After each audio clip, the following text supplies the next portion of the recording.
Hello everyone.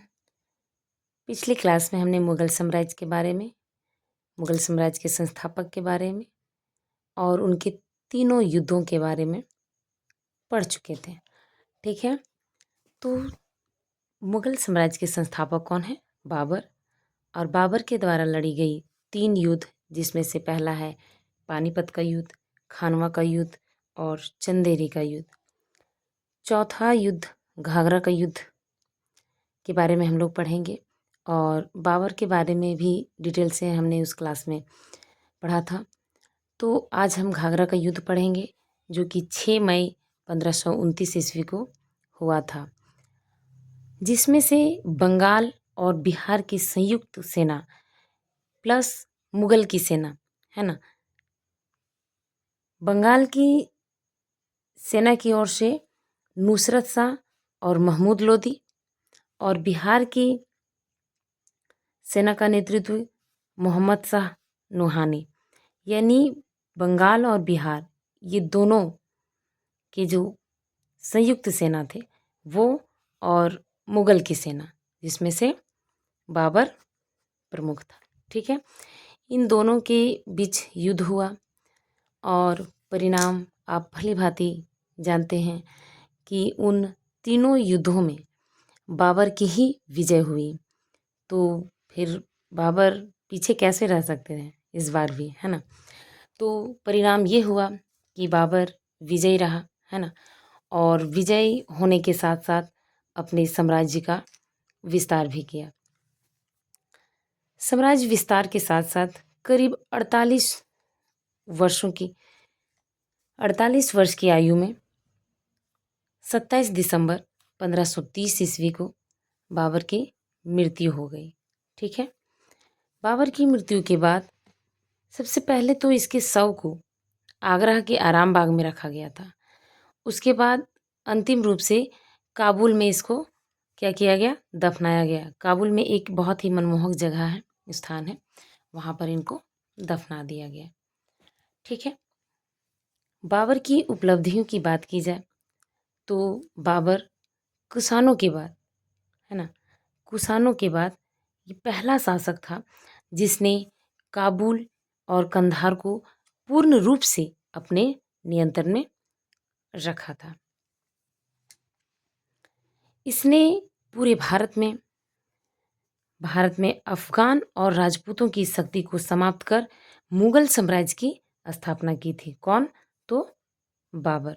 ठीक है, और स्थापना के साथ साथ इसका नेतृत्व इतना बेहतरीन था कि करीब करीब ये 250 वर्षों तक मुगल साम्राज्य पूरा दिल्ली सल्तनत में शासन किया, है ना। कितना? 250 वर्षों तक।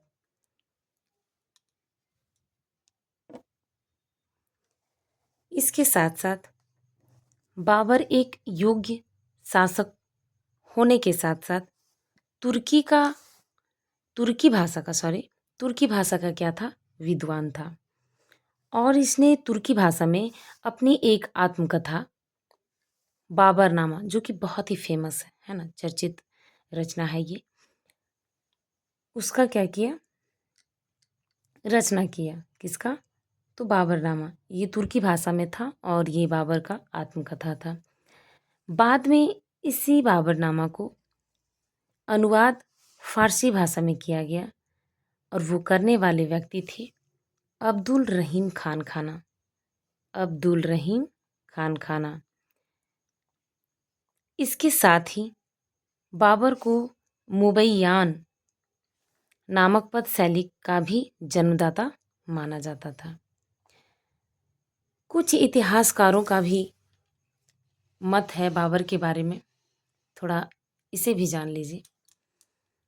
एक इतिहासकार इलियट, उनका कहना है कि प्रश्न चित्त, वीर, महान, विचारशील तथा निष्पक्ष व्यक्तित्व के कारण यदि बाबर का पालन पोषण एक प्रशिक्षण इंग्लैंड में होता तो ये अवश्य ही हेनरी चतुर्थ होता।